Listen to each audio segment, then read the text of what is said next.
This side of the room is gonna represent my mother, and this side of the room is gonna represent my father. So if I curse on this side, don't be mad. My manager ain't like that. And sorry, mom has cussing in it because I was mad. All right.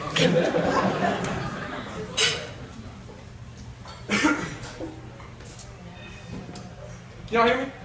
Yeah. Okay.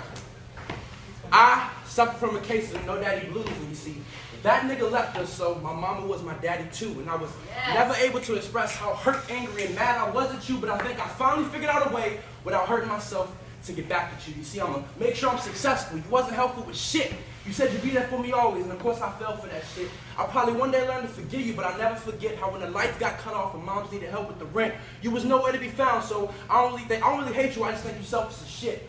How in the world you gonna bring a kid in and not provide for him? The son run to the daddy not supposed to hide from him. The daddy's supposed to ride shotgun when everyone is bailing out and no one will ride with him. And when the world throw me pity party, you're supposed to tell me to stand on my own 2 feet and tell them I got too much pride for them. But I'm 19, so I like to consider myself a man now. But it was me, my mom, and my sister struggling. And we ain't never take no handouts. Every time I think about you, it takes me back to the 3rd grade when my teacher said, if you got both parents in your life, raise your hand. I looked around, I was the only one with my hand down. So tell me with all them factors, how my life is supposed to pan out, you see. I'm leaving for the military in a week. I ain't never got no girl knocked up. I ain't out here killing no people or claiming no gangs, and I ain't out here selling no drugs. Despite that, half the niggas in my situation will be doing all of the above. My biggest problem is my incapability to fall in love, but 19 of my birthdays you missed. Holidays always felt like something was missing, and even though I tried my hardest to be different, your decisions bred me to be a statistic. You wanna know another statistic, Pops?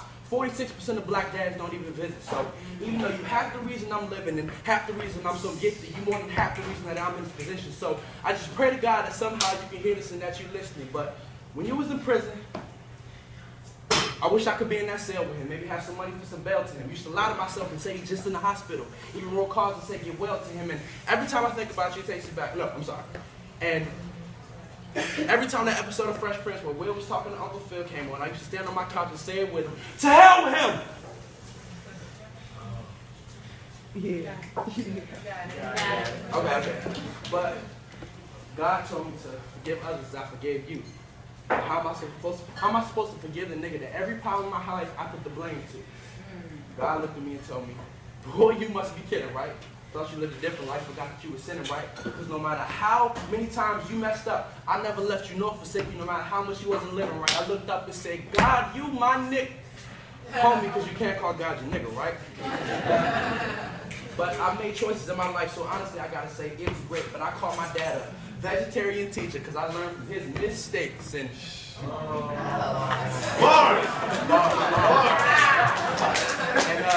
even though I want to take the fact away that he's my father, he'll always be a part of Dre. But now I gotta go hug my mama because that nigga's the reason she gets a gift on Mother's and Father's Day.